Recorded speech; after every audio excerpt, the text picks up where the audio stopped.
뒤를 돌아보니 이 찬송을 참 많이 불러온 것 같습니다. 생명의 신가에서는 신명기서를 묵상해오죠. 42번째 시간입니다. 공정한 재판, 상소 제도에 대한 내용입니다. 17장 8절에서 13절까지죠.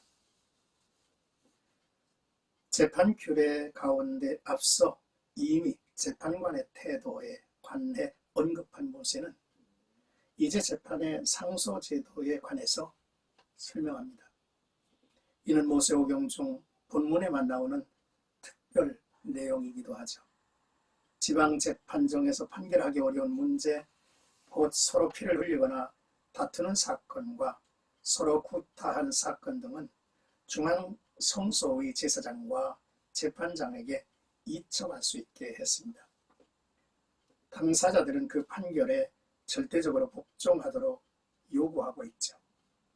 그리고 중앙법정의 판결에 불복하는 자는 엄히 다스리도록 함으로써 하나님의 율법의 권위를 굳게 세워가고 있습니다.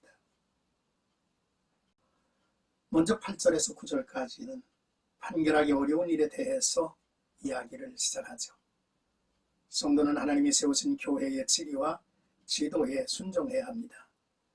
믿음의 공동체는 하나님이 정하신 법과 질서 안에서 조화롭고 화목해야 합니다.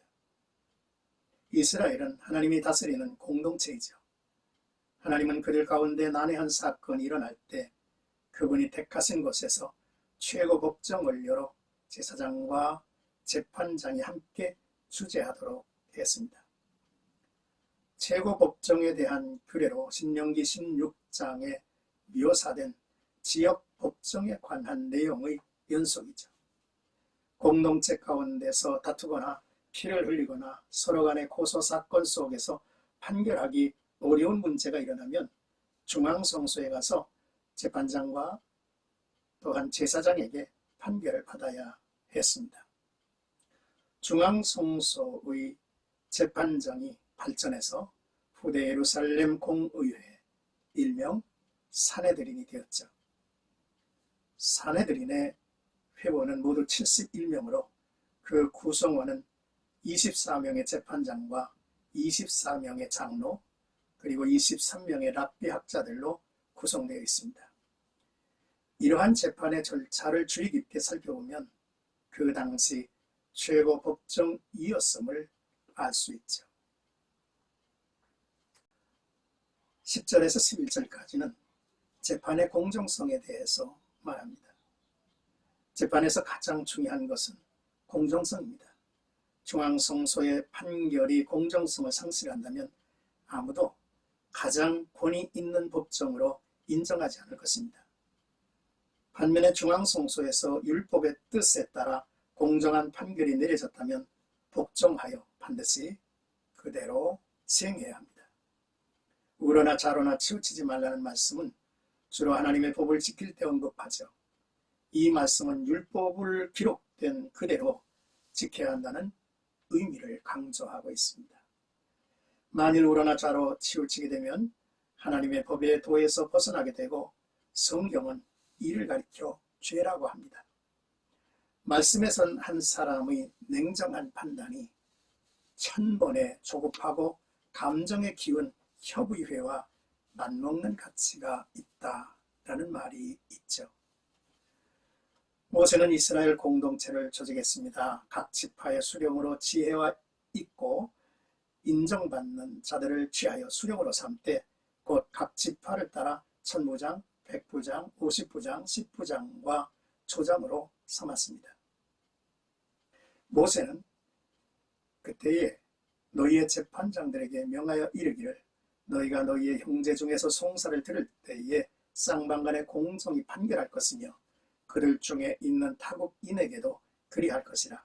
재판은 하나님께 속한 것인즉 너희는 재판할 때에 외모로 보지 말고 귀천을 차별 없이 듣고 사람의 낯을 두려워하지 말 것이며 스스로 결단하기 어려운 일이 있거든 내게로 돌리라 내가 드리리라 했죠. 이 같은 재판 과정이 가나안 정착 후에도 이어졌음을 볼 수 있습니다.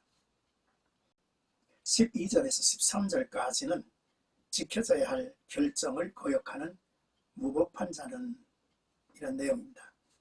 중앙성소에서 결정된 판결을 듣지 않는 사람은 즉결 처분해야 합니다.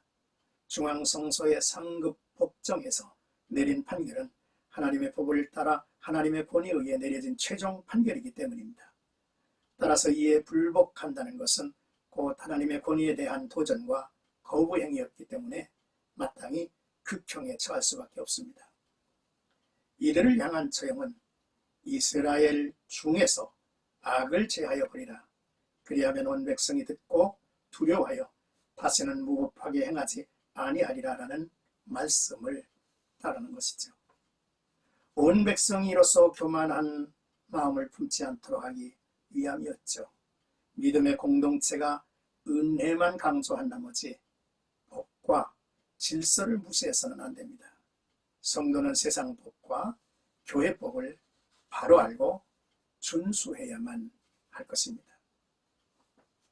사랑하는 성도 여러분, 하나님이 공동체 안에 세우신 법과 질서를 인정하고 받아들여야 합니다. 그리고 사회법도 잘 지켜야 하죠. 거역하고 거스르는 태도를 보이는 사람은 그에 따른 대가가 있습니다. 바울은 로마서 13장에 각 사람은 위에 있는 권세들에게 복종하라. 권세는 하나님으로부터 나지 않으니 없느니 모든 권세는 다 하나님께서 정하신 바라. 그러므로 권세를 거스르는 자는 하나님의 명을 거스르니 거스르는 자들은 심판을 자취하리라 했습니다.